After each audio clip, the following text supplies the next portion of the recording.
আপনারা পৃথিবীর উত্তর মেরুর কথা শুনেছেন, দক্ষিণ মেরুর কথাও শুনেছেন, কিন্তু আপনারা কি জানেন পৃথিবীর তৃতীয় মেরুটা কোথায়? তিব্বতকে বলা হয় পৃথিবীর তৃতীয় মেরু। খুবই অদ্ভুত, তাই না? আসলে তিব্বতে প্রচুর বরফ জমে আছে, মাইলের পর মাইল তুষারের স্তর, ঠিক উত্তর কিংবা দক্ষিণ মেরুর মতোই। তাই তিব্বত ও এর সংলগ্ন বিশাল বরফ ভরা এলাকাকে বলা হয় পৃথিবীর তৃতীয় মেরু। তিব্বত না থাকলে এশিয়া পানির অভাবে ধুকে ধুকে মরত। দক্ষিণ এবং দক্ষিণ পূর্ব এশিয়ার যত বড় বড় নদী, যেমন এই যে গঙ্গা, সিন্ধু, ব্রহ্মপুত্র, ইয়াংসিকিয়াং, সালুইন, সবগুলোর জন্ম তিব্বত কিংবা তিব্বত সংলগ্ন পর্বতে। আপনারা সিন্ধু নদের নাম শুনেছেন। যদি সিন্ধু নদ না থাকে তবে পাকিস্তানও থাকবে না। পুরো পাকিস্তান দেশটাই টিকে আছে সিন্ধু নদের জলের ওপর। The great river of Pakistan Sindhu নদ। তিব্বত উৎপন্ন হয়ে ভারতে ঢুকেছে, তারপর ভারত হয়ে পাকিস্তানে নেমেছে। শুধু একা নয়, সিন্ধু নদের সাথে যুক্ত আরও 5 উপনদী। তারা হলো ঝিলাম, চেনাব, রবি, সুতলজ ও বিপাশা। এদের জল এসে মিশেছে সিন্ধুতে। এই 5টি নদীর আবার একটা ইন্টারেস্টিং ফ্যাক্ট আছে। ফার্সি ভাষায় পাঞ্চ মানে 5, আর আব মানে জল বা নদী। তাহলে পাঞ্জাব মানে 5 নদীর দেশ। হ্যাঁ, ঠিক ধরেছেন। আমরা যে পাঞ্জাবের কথা বলি, মানে এই যে পাঞ্জাব ভারত ও পাকিস্তানের মাঝে বিভক্ত, সেই পাঞ্জাব নামটি এসেছে 5 নদী থেকে। তাহলে বুঝতেই পারছেন পাকিস্তান ও উত্তর পশ্চিম ভারতের জন্য কতটা গুরুত্ব বহন করে চলেছে সিন্ধু নদ ও তার 5টি শাখা নদী। সিন্ধু নদ ছাড়া পাকিস্তান অচল। তাই ভারতের সিন্ধু নদে বাদ দেয়া নিয়ে পাকিস্তান এতটা আশঙ্কায় থাকে। গঙ্গা।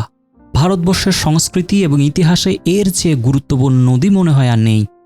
গঙ্গার উৎপত্তি হিমালয়ের গঙ্গোত্রী হিমবাহে, আর এর সুদীর্ঘ হিমালয় পর্বত তিব্বতের প্রতিবেশী। অর্থাৎ গঙ্গা নদীর সৃষ্টিতেও তিব্বতের ভূমিকা আছে। হিমালয় উৎপন্ন হওয়ার পর গঙ্গা নদী ভারত অতিক্রম করেছে, তারপর প্রবেশ করেছে বাংলাদেশে। তখন তার নাম হয়ে গেছে পদ্মা।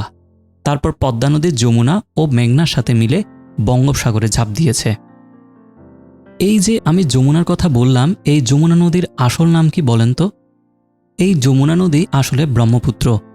খুবই খরস্রোতা নদী ব্রহ্মপুত্র। তার জন্ম তিব্বতে। তিব্বতের মানস সরোবর থেকে নেমে ভারতে ঢুকেছে ব্রহ্মপুত্র। তবে ব্রহ্মপুত্রের একটা চমৎকার জিনিস আছে। কিছুটা পথ পূর্বে চলার পর হঠাৎ করেই ভুটানের কাছে এসে একদম ইউটার্ন নিয়েছে ব্রহ্মপুত্র। তারপর প্রবেশ করেছে ভারতে। ভারতের অরুণাচল ও আসাম দিয়ে চলার পর নদীটি বাংলাদেশে প্রবেশ করেছে। তখন তার নাম হয়েছে যমুনা। সুদীর্ঘ নদী এই ব্রহ্মপুত্র। দৈর্ঘ্য প্রায় 2900 কিলোমিটার। গঙ্গা নদী থেকেও দীর্ঘ। আচ্ছা, ব্রহ্মপুত্র না হয় এতটা লম্বা, কিন্তু চীনের ইয়াংসি কিয়াং কিংবা ইয়াংজি নদীর কাছে ব্রহ্মপুত্র কিছুই না। 6300 কিলোমিটার দীর্ঘ। ভাবতে পারেন, পুরো চীনটাকেই মনে হয় দুভাগে ভাগ করেছে ইয়াংজি নদী। পশ্চিমে তিব্বত উৎপন্ন হয়ে চলতে চলতে একদম পূর্বে এসে পূর্ব চীন সাগরে পতিত হয়েছে, সাংহাই শহরের কাছে। ইয়াংজি এতটাই দীর্ঘ যে চীন তো বটেই, সারা এশিয়ায় এর চেয়ে দীর্ঘ আর কোনো নদী নেই, আর বিশ্বে এটি 3য় দীর্ঘ নদী। যাই হোক, শুধু দৈর্ঘ্যের কারণে নয়, অন্য বিভিন্ন কারণেও ইয়াংজির গুরুত্ব আছে। এই যে আজকে আপনি চীনকে এত উন্নত দেখছেন, তার পিছনে আছে ইয়াংজি।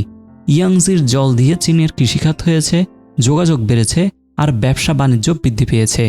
ইয়াংজি ছাড়া চীন অচল। চীনের দুঃখ, এমনটাই বলা হয় চীনের ইয়েলো রিভারকে। ইয়েলো রিভার বা হোয়াংহো নদী হঠাৎ হঠাৎ বন্যা ঘটিয়ে চীনের বিশাল এলাকা প্লাবিত করে দিত, তাই এই নাম। যাই হোক, হোয়াংহোর আরেকটা উপাধিও আছে, ক্রেডলস অফ চাইনিজ সিভিলাইজেশন। ইয়াংজির মতোই চীন সভ্যতার গোড়াপত্তন করেছে হোয়াংহো। প্রায় 5500 কিলোমিটার দীর্ঘ এই নদী তিব্বতে উৎপন্ন হয়ে উত্তর চায়না দিয়ে প্রবাহিত হয়েছে। বিশাল পথ অতিক্রম করে অবশেষে পতিত হয়েছে বোহাই সাগরে। বোহাই সাগরের নাম হয়তো অনেকে প্রথমবার শুনে থাকবেন। এর অবস্থান কোরিয়া উপদ্বীপের কাছে। আচ্ছা, আমি তো আসল বিষয়টাই বলিনি। হোয়াংহোকে কেন ইয়েলো রিভার মানে হলুদ নদী বলা হয়? ওই যে আমি বলেছি হোয়াংহোতে প্রচুর বন্যা হয়। এই বন্যার সময় সে পলিমাটি বয়ে আনে। পলিমাটির রং হলদেটে, তাই সে সময় নদীর জলও হলুদ লাগে। চীনারা এই কারণেই হোয়াংহোকে বলতো হলুদ নদী, ইয়েলো রিভার। তাহলে আপনারা বুঝতে পারছেন তিব্বতকে কেন এশিয়ার জলের আধার বলা হয়। তবে আমি এখানে শুধু চীন পাকিস্তান এবং ভারতের নদী নিয়ে বলেছি, খুবই গুরুত্বপূর্ণ দুইটা নদী বাদ গেছে। এই দুই নদী ছাড়া দক্ষিণ পূর্ব এশিয়া অচল। তিব্বত থেকে বের হয়ে দক্ষিণ এশিয়ার দিকে ছুটে চলা প্রথম নদীটি হলো মেকং। মেকং নদীর গুরুত্ব আমি বলে শেষ করতে পারবো না। ছয়টি দেশের মধ্যে দিয়ে প্রবাহিত হয়েছে মেকং। তিব্বত মানে চীন, মিয়ানমার, লাওস, থাইল্যান্ড, কম্বোডিয়া এবং ভিয়েতনাম, মোট 6টি দেশ। মেকং নদী তারপর ঝাঁপ দিয়েছে দক্ষিণ চীন সাগরে। ভিয়েতনামের যেখানটায় মেকং নদী এসে মিশেছে সেখানটায় আপনি খেয়াল করলে দেখবেন বিশাল একটা বদ্বীপ তৈরি হয়েছে। ধান চাষ থেকে শুরু করে মাছের ব্যবসা, যাতায়াত, বাণিজ্য সবকিছুতেই মেকংয়ের গুরুত্ব আছে। তাই দক্ষিণ পূর্ব এশিয়ার অধিবাসীরা মেকংকে অনেক পবিত্র জ্ঞান করে। দক্ষিণ এশিয়ার অপর নদীটি হল সালুইন। হোয়াংহো যেমন চীনের প্রাণ, সিন্ধু যেমন পাকিস্তানের প্রাণ, তেমনি মিয়ানমারের প্রাণ সালুইন নদী। তিব্বত উৎপন্ন হয়ে সালুইন কিছুটা পথ চীনেই অতিক্রম করেছে, এরপর মিয়ানমারে ঢুকেছে। দীর্ঘ পথ চলার পর সালুইন মিয়ানমারের উপকূলে মার্তাবান উপসাগরে গিয়ে মিশেছে। আন্দামান সাগরেরই একটি অংশ এই মার্তাবান। সালুইন নদী ও মার্তাবানের মিলনস্থলেও গড়ে উঠেছে উর্বর পলিমাটির দ্বীপ।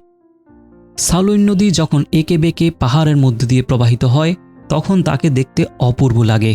তবে সালুইন একটি দিক দিয়ে সবার চেয়ে আলাদা। এশিয়ার দীর্ঘতম ফ্রি ফ্লোয়িং রিভার সালুইন। এর মানে কি? এর মানে হলো সালুইনের ওপর এখনও বাঁধ দেয়া হয়নি। আমি যে বড় নদীগুলোর নাম বললাম, যেমন এই যে মেকং, গঙ্গা, সিন্ধু বা হোয়াংহো, সবার উপরে বাঁধ দেয়া হয়েছে। কিন্তু সালুইন প্রায় 2800 কিলোমিটার দীর্ঘ হলেও এর ওপর বাঁধ দেয়া হয়নি। তাই সালুইন ফ্রি ফ্লোয়িং রিভার, স্বাধীনভাবে বয়ে চলেছে। জানি না এই স্বাধীনতা কতদিন থাকে। বিশেষ করে সালুইনের মতো খরস্রোতা নদীতে বাঁধ দিয়ে বিপুল পরিমাণ বিদ্যুৎ শক্তি উৎপাদন সম্ভব। তাই সরকারের দৃষ্টি এদিকে পড়া অসম্ভব না। আমি তিব্বত থেকে নেমে আসা অনেকগুলো নদী নিয়ে বললাম। এই নদীগুলোর প্রত্যেকটাই তাদের নিজ নিজ দেশে অত্যন্ত গুরুত্বপূর্ণ। কৃষি, মৎস্য, যাতায়াত, বাণিজ্য সব কিছুতেই অবদান আছে নদীগুলোর। এই নদীগুলোর উপর কোটি কোটি মানুষের জীবন ও জীবিকা নির্ভর করে। তাহলে বুঝতেই পারছেন তিব্বত নিজে কতটা গুরুত্বপূর্ণ। তিব্বত না থাকলে থাকতো না নদ নদী, থাকতো না আজকের সভ্যতা। আজকের ভিডিও এখানেই শেষ।